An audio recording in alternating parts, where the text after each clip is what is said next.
Selamat datang di Pojok Santai. Sebelum Anda mendengarkan audiobook ini, kami menginformasikan bahwa channel ini adalah review audio dari buku yang ada di Indonesia. Untuk membaca keseluruhan buku ini, kami menyarankan membeli buku aslinya di toko buku kesayangan Anda, baik offline maupun online. Keberadaan channel ini dimaksudkan untuk membantu Anda mendapatkan pengetahuan dari buku-buku kesayangan Anda. Jangan lupa untuk subscribe, like, dan komen. Selamat datang di Pojok Santai, channel khusus yang membahas komik dan novel dengan cara asik. Suto Sinting alias pendekar mabuk merasa bersalah akibat telah mengeluarkan napas tuak pusaka tuak setan saat menghadapi Putri Alam Baka dan Naga Dipa. Rasa bersalah seperti apa? Yuk langsung saja disimak video berikut ini.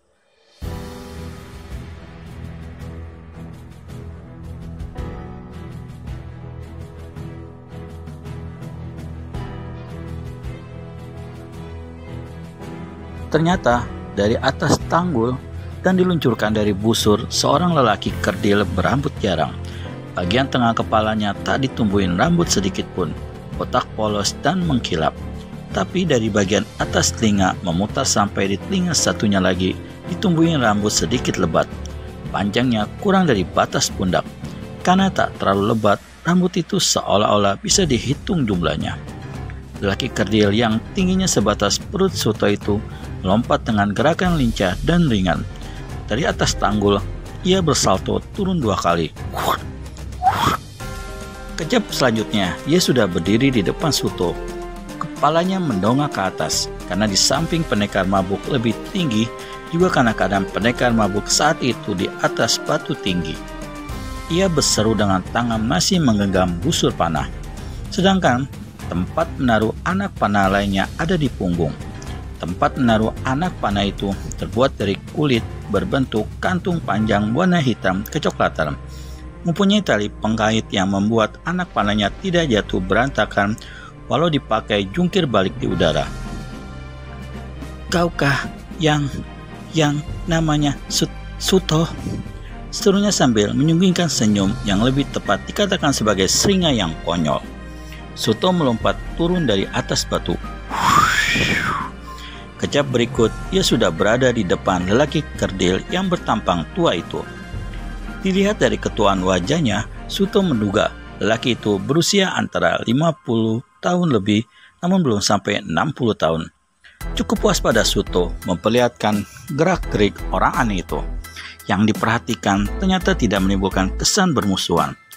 Orang itu mencabut anak panahnya yang tadi menancap di tanah sambil berlari-lari diiringi bibir yang cengah-cengir. Kemudian kembali menemui Suto setelah mendapatkan anak panahnya. "Siapa kau, Pak Tua?" "Hehehe, jawab dulu pertanyaanku. Kau yang bernama Suto?" "Ya, aku Suto, murid Sinting si gila tua," jawab Suto dengan tegas sambil tetap pandangi orang kerdil berpakaian serba putih dari bahan kulit binatang berbulu putih. Bentuk celananya pendek, bentuk bajunya mirip rompi panjang.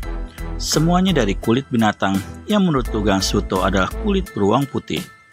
Di pinggang orang itu terselip 2 pisau bersarung yang panjangnya 1,5 jengkal. Masing-masing ada di pinggang kiri dan kanan.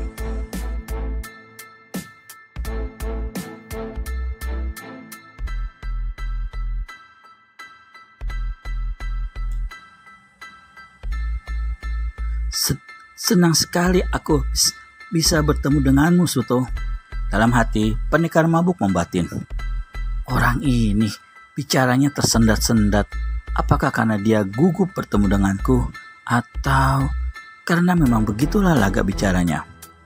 Orang itu segera ucapkan kata lagi. Namaku Gatra Laksana, tapi julukanku Dewa Racun. Pendekar mabuk akhirnya tertawa seperti orang menggumam. Ia merasa geli sendiri melihat Dewa Racun bicaranya seperti orang tertelan biji kedondong. Dan melihat Suto tertawa, Dewa Racun kerutkan dahi dalam tatap matanya yang sedikit menyipit itu. Kenapa kamu tertawa? Aku menertawakan diriku sendiri. Alangkah bodohnya aku ini, tak bisa mengenali tokoh tua yang berjuluk Dewa Racun. Jawab Suto mengalihkan tanggapan, walau sebenarnya ia memang tak kenal dan belum pernah mendengar nama Dewa Racun. Mendengar jawaban itu, Dewa Racun tampaknya tak jadi tersinggung. Ia segera ucapkan kata gagapnya. Kalau begitu, kau termasuk orang beruntung. Mengapa beruntung? Karena kau sekarang sudah bisa mengenal dan berhadapan langsung dengan Dewa Racun. Apa hebatnya orang ini sehingga aku dianggap beruntung bisa berhadapan dengan Dewa Racun, pikir Suto. Dewa Racun berkata lagi, namamu juga Cukur, sahut Suto. Bukan, cukup dikenal di kalangan rimba Selatan. Aku dengar kau murid si gila tuak yang cukup terkenal itu. Dan aku dengar kau cari-cari penyamun.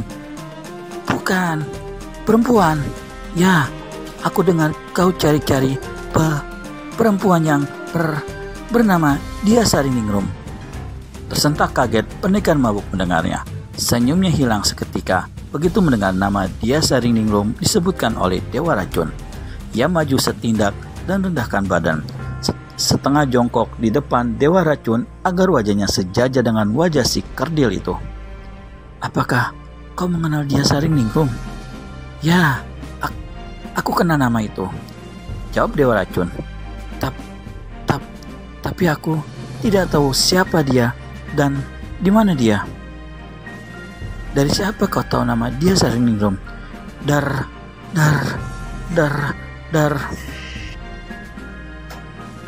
Cepat katakan, jangan hanya main dar-daran saja, sentak Suto tak sabar.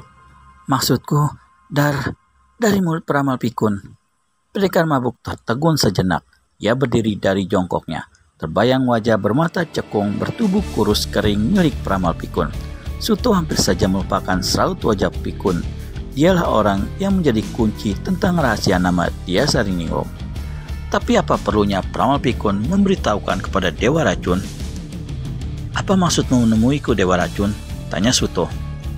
Bukankah kau tidak mengenal siapa Dia Sariningrum kekasihku itu? Dan tidak tahu di mana dia berada? Ya, tapi aku disuruh peramal pikun untuk mencarimu. Dia dalam keadaan sakit parah karena sebutkan nama Dia Sariningrum di depanku. Pendekar mabuk kerukan dahinya tajam-tajam. Ia dekatkan kembali wajahnya kepada Dewa Racun dengan bungkukan badan. Dia sakit parah karena sebutkan nama Dia Sariningrum. Ya, dia tak boleh sebutkan nama itu. Bahkan mendengar nama itu pun dia tak boleh. Telinganya akan berkumis. Bukan, akan berdarah jika mendengar nama Dia Sariningrum. Sewaktu ia lupa sebutkan nama itu di depanku, ia langsung menghilang. Bukan, ia langsung mengeluarkan darah dari mulutnya. Dia langsung terluka dalam. Dia butuh bantuanmu secepatnya, Suto. Aneh, mengapa dia jadi terluka dan berdarah begitu? Apa hubungannya antara nama Dia Sariningrum dengan lukanya itu? Entahlah. Yang jelas dia minta kau segera datang menemuinya.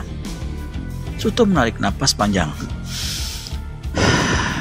Ia ambil bumbung tuak dan menenggak tuaknya beberapa teguk. Dewa Racun hanya memperhatikan dengan senyum-senyum, tak ada manisnya sama sekali, tapi tidak berkesan bermusuhan. Apa hubunganmu dengan peramal pikun? Tanya pendekar mabuk mengawali langkahnya mendaki tanggul sungai yang tinggi itu. Hanya sebagai tetangga. Bukan, hanya sebagai teman biasa. Teman baik.